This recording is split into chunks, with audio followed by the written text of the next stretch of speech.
Ma'asyiral muslimin rahimakumullah, saudara kaum muslimin, diminta saudara berhenti daripada berkata-kata suatu khatib sedang membaca khutbah menurut hadis Nabi Muhammad sallallahu alaihi wasallam yang diriwayatkan oleh Abu Hurairah radhiyallahu anhu yang bermaksud, barang siapa berkata-kata suatu khatib sedang membaca khutbah walau berkata diam kepada sahabatnya sekalipun, maka luputlah pada jemaatnya. Oleh itu, hendaklah kita diam, dengar dengan taat, untuk kita mendapat kebahagiaan dunia dan akhirat, insya-Allah.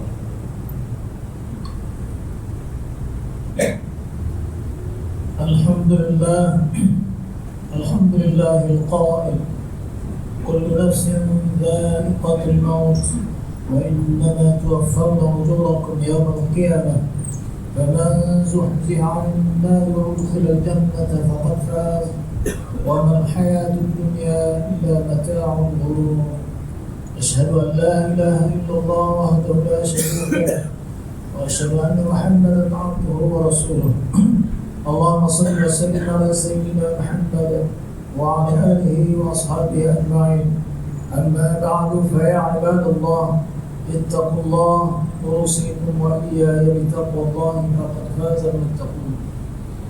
Qala Allah ta'ala fi kitabihil aziz, ya ayyuhalladzina amanu atii'u Allah wa atii'u ar-rasul wa ulil amri minkum, فإن تنازعتم في شيء فردوه إلى الله والرسول إن كنتم تؤمنون بالله واليوم الآخر ذلك خير وأحسن تأويلا. Bermaksud, wahai orang yang beriman, taatlah kamu kepada Allah dan taatlah kamu kepada Rasulullah dan kepada ulil amr, yakni orang yang berkuasa daripada kalangan kamu. Kemudian jika kamu berbantah-bantah yang perselisihan dalam satu perkara, maka hendaklah kamu membalikannya kepada kitabullah, yang Al-Quran dan As-Sunnah Rasulnya. Jika kamu benar-benar beriman kepada Allah dan hari akhirat, yang demikian adalah lebih baik bagi kamu dan lebih mulia sudahnya. Sidang jemaat yang dirahmati Allah sekalian, marilah kita bertakwa kepada Allah Subhanahu wa taala dengan sebenar-benar takwa, dengan melaksanakan segala perintahnya dan meninggalkan segala larangannya. Mudah-mudahan Allah menurunkan rahmat-Nya dan kita memperoleh keberkatan hidup di dunia dan di akhirat. Mimbar pada hari ini akan memperkatakan tentang tajuk menziarahi kubur, tanda mengingati kematian. Sidang jemaat yang dirahmati Allah sekalian, kehidupan alam barzakh adalah alam yang antara hari kematian dan juga hari kebangkitan. Setelah ajal seseorang itu sampai, maka rohnya akan dicabut oleh malaikat dan jasadnya akan disemadikan di dalam kubur. Menghantar jenazah ke kubur dan menziarahi pusara adalah menjadi amal tradisi sejak zaman ke zaman. Umat Islam dianjurkan untuk menziarahi kubur kerana ia dapat mengingati manusia tentang kematian. Firman Allah Subhanahu wa taala yang dibacakan pada awal khutbah tadi dalam surah Ali Imran ayat 185 yang bermaksud, tiap-tiap yang bernyawa akan merasai mati, dan bahawasanya pada hari kiamat sajalah akan disempurnakan balasan kamu. Ketika itu sesiapa yang dijauhkan dari neraka dan dimasukkan ke surga, maka sesungguhnya dia telah berjaya. Dan ingatlah bahawa kehidupan di dunia ini meliputi segala kemewahan dan pangkat perusahaan, tidak lain hanyalah kesenangan bagi orang yang terpedaya. Ma'asyiral muslimin rahimakumullah, hari ini kita sudah berada di penghujung bulan Ramadan, dan insyaAllah umat Islam akan menyambut hari raya Idul Fitri apabila kelihatan anak bulan Syawal nanti. Lazimnya pada pagi hari raya Idul Fitri nanti, ramai kalangan umat Islam yang akan mengambil kesempatan untuk menziarahi tanah perkuburan ibu bapa dan kaum keluarga yang telah meninggal dunia. Bahkan amalan ini sudah menjadi satu budaya pada musim perayaan, khususnya bagi mereka yang jarang pulang ke kampung halaman. Namun, perkara yang perlu kita pahami ialah amalan menziarahi pusara ini bukanlah hanya tertumpu pada bulan Ramadan atau bulan Syawal saja. Bahkan amalan menziarahi kubur ini diharuskan pada bila-bila masa, kerana ia mampu mengingatkan kita kepada hal kematian. Dalam sebuah hadis yang diriwayatkan oleh Imam Ibnu Majah daripada Ibnu Mas'ud radhiyallahu anhu, bahwasanya Rasulullah sallallahu alaihi wasallam pernah bersabda, كنت نهيتكم عن زيارة القبور فزوروها فإنها تزهد في الدنيا وتذكر الآخرة.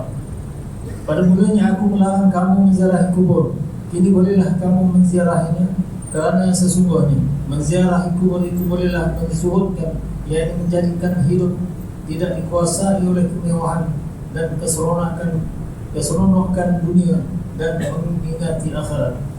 Sidang jemaat yang dirahmati Allah sekalian, walaupun amalan ziarah kubur ini digalakkan dalam Islam, tetapi satu perkara yang menjadi kebimbangan di dalam masyarakat kita pada hari ini ialah apabila kita tidak menjaga adab-adab ketika menziarahi tanah perkuburan. Agama Islam adalah merupakan agama yang senantiasa meletakkan nilai adab di tempat yang tinggi. Dengan nilai adab inilah umat Islam akan senantiasa dihormati dan berakhlak dengan akhlak yang mulia. Maka yang demikian, agama Islam telah menggariskan beberapa adab di dalam menziarahi tanah perkuburan agar dapat memberi manfaat kepada orang yang menziarahi dan mereka yang kita ziarahi. Antara adab-adab sebelum menziarahi tanah perkuburan ialah seorang itu digalakkan untuk berwudu dan memakai pakaian yang sopan serta menutup aurat. Ini sebagai satu penghormatan kepada ahli kubur yang kita ziarahi. Adab menziarahi orang yang telah meninggal dunia adalah seumpama adab menziarahi mereka ketika mereka masih hidup. Ini kerana ahli kubur itu tahu siapa yang datang dan hadir menziarahi mereka. Seterusnya, apabila kita telah sampai di tanah perkuburan, disunatkan untuk memberi salam kepada ahli kubur, sebagaimana hadis diriwayatkan oleh Imam Ibnu Majah daripada Abu Hurairah radhiyallahu anhu yang bermaksud bahwasanya Nabi SAW pernah datang ke tanah perkuburan dan baginda mengucapkan salam kepada ahli kubur. Baginda mengucapkan semoga keselamatan senantiasa tercurah bagi kamu di rumah kaum muslimin dan insyaAllah kami akan menyusul kamu. Seterusnya, ketika berhampiran dengan kubur yang kita ziarahi, kita hendaklah berjalan dalam keadaan tertib, tidak melangkah dan memijak atas kubur orang lain. Disunahkan untuk membaca ayat suci Al-Quran bagi menghadiahkan pahala bacaan tersebut kepada semati dan berdoa semoga Allah Subhanahu wa taala mengampuni dosa semati dan melimpahkan rahmat buatnya di alam barzah sana. Perlu diingat juga ketika menziarahi kubur keluarga terdekat, hendaklah kita memberi keutamaan akan soal kebersihan, kerana perkara ini merupakan tanggungjawab waris untuk memastikan kebersihan kubur ahli keluarga mereka yang telah meninggal dunia. Sidang jemaat yang dirahmati Allah sekalian, antara adab yang lain ketika menziarahi tanah perkuburan ialah elakkan daripada meratap, meraung dan bercakap dengan percakapan yang tidak berfaedah serta melakukan perkara yang tidak sopan semasa berada di tanah perkuburan seperti bergurau senda dan bergelak ketawa. Haram melakukan perkara khurafat yang boleh menjejaskan akidah seperti memuja kubur untuk mendapatkan sesuatu hajat serta meletakkan ancak dan seumpamanya. Perkara khurafat dan sesat ini boleh menjatuhkan pelakunya ke lembah syirik.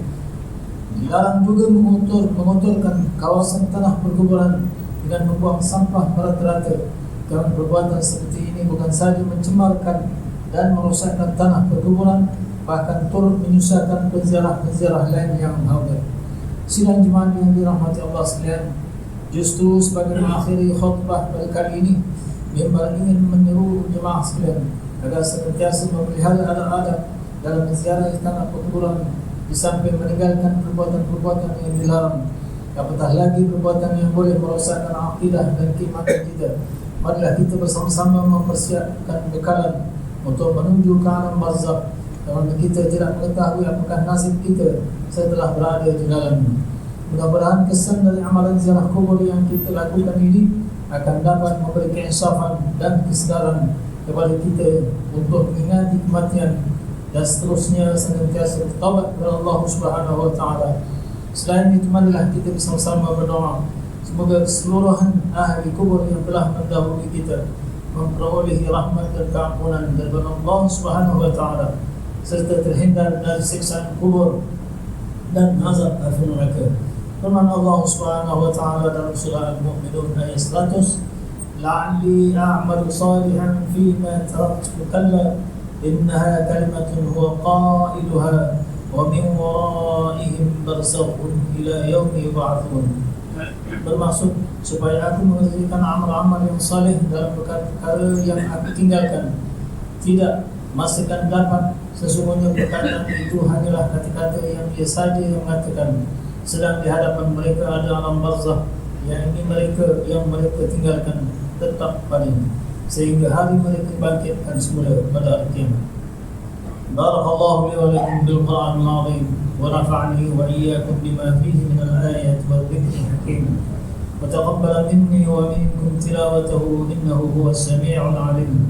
أقول قولي هذا وأستغفر الله العظيم لي ولكم ولسائر المسلمين والمسلمات والمؤمنين والمؤمنات فاستغفروه فيا فوز المستغفرين ويا نجاة التائبين.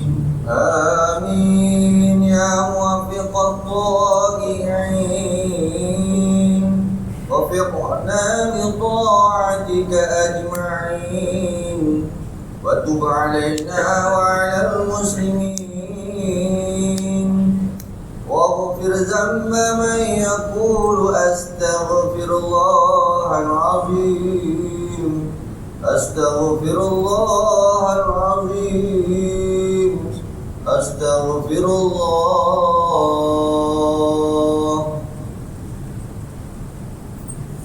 الحمد لله حمدا كثيرا كما أمر. أشهد أن لا إله إلا الله وحده لا شريك له إقرارا بربوبيته وإرغاما لمن جحد به وكفر وأشهد أن سيدنا محمدا سيد البشر صلى الله وسلم على سيدنا محمد وعلى آله وصحبه من اتصلت عين بنظر وأذن بخبر. أما بعد فيا عباد الله اتقوا الله بما أمر وانتهوا عما نهاكم عنه وزجر. Wahai hamba Allah, ingatlah bahawa dunia ini adalah tempat tumpangan untuk sementara. Akhirat itulah sebenar-benar tempat yang kekal untuk selama-lamanya. Oleh itu marilah kita bertakwa kepada Allah untuk mendapatkan kebahagiaan serta menyelamatkan diri daripada siksa api neraka. Allah berfirman dalam surah Al-Ahzab ayat 56, Inna Allaha wa malaikatahu yusalluna 'alan nabi ya ayyuhalladzina amanu sallu 'alaihi wa sallimu taslima. Bermaksud sesungguhnya Allah dan malaikatnya berselawat, yakni memberi segala penghormatan dan kebaikan kepada Nabi Muhammad SAW. Wahai orang yang beriman, berselawatlah kamu kepadanya serta ucapkanlah salam sejahtera dengan penghormatan yang sepenuhnya. Allahumma salli wa sallim ala sayyidina Muhammad wa ala ali sayyidina wa maulana Muhammad.